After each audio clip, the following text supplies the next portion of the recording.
It really has, Bev. And, that Harris honeymoon phrase comes from Trump pollster Tony Fabrizio. Yesterday, he sent out a memo really to journalists, the campaign, everyone, essentially saying that they were expecting to see a bump for Harris in the polls. So certainly a little bit of lowering of expectations or expectation setting on the Trump side. But really, Bev, talk about whiplash. As recently as Saturday, I was talking to Democrats who said they were feeling concerned about major battleground states or not, states that aren't necessarily battlegrounds, but should be in play for Democrats, like Virginia and Minnesota. And they were concerned, of course, about the most competitive battleground states, Michigan, Wisconsin, Pennsylvania.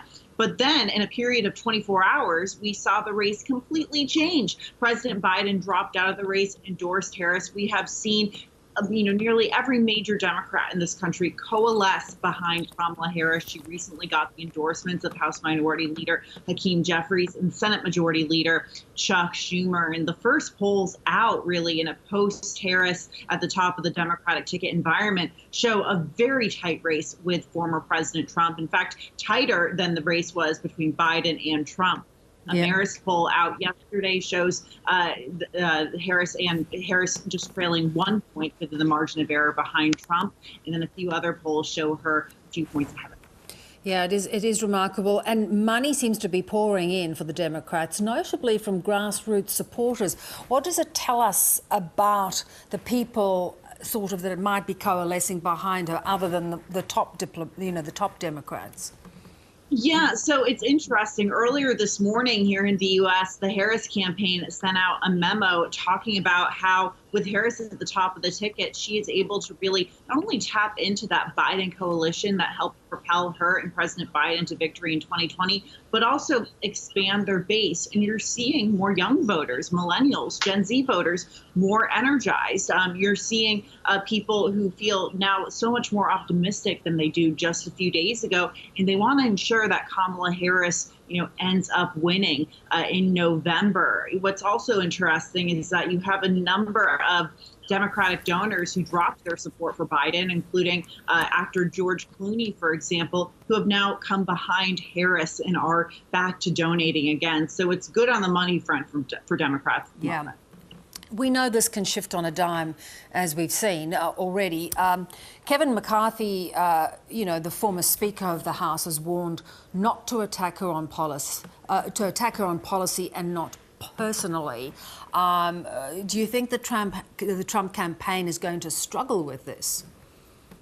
It's very possible. It's not only Kevin McCarthy who is saying that, but we know that House Republican leadership, during a meeting behind closed doors yesterday on Capitol Hill, essentially said, look, we can't use phrase like DEI, higher, diversity, equity, inclusion, higher, essentially saying that we shouldn't talk about her race or gender, focus on policy, focus on the Harris-Biden record going back to this administration. But what's difficult, I think, for someone like former President Trump is he has a history of being an attack dog when it comes to anyone who challenges him, any political opponent. But going back as early as 2015, 2016, when he ran against Republican Carly Fiorina in the 2016 primary, he then went on to face Hillary Clinton in the general election, then Nikki Haley earlier this year in the GOP primary, now Kamala Harris. It seems like when it comes to women, his rhetoric is even more harsh than it normally is, and it's still very harsh with any political opponent. So I think Trump's going to have to walk a very fine line not to want to alienate, some moderate voters, particularly women voters in the suburbs, for example, who might be undecided right now. Yeah, indeed. No surprise, really, that the Secret Service chief resigned. It looked impossible for her to keep her job. It did. And on Monday here in Washington, she faced a major grilling from Republicans and Democrats on the House Oversight Committee, essentially asking the question, how could this happen? How could a former president have an assassination attempt come this close to being assassinated? when Secret Service was deployed. Lots of Republicans, Democrats were calling for accountability. It seemed impossible for her to survive this. So it was certainly, I think, a shock when she decided to resign, but not necessarily surprising. Yeah. Benjamin Netanyahu is here. I think he'd hoped to be the headline act. He's anything but right now. Lawmakers are boycotting his joint address. I mean, there are a lot of Israelis, a lot of Jewish Americans, Jewish Australians who want support for Israel but don't want Netanyahu leading this coalition government any longer.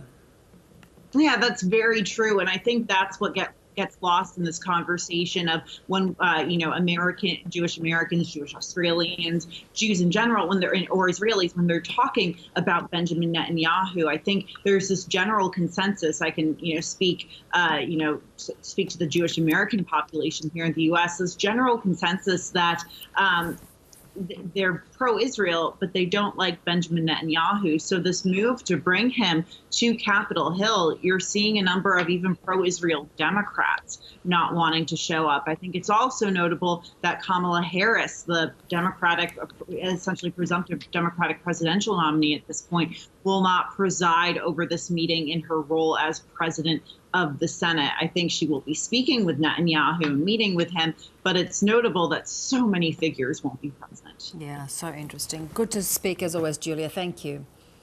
Thank you.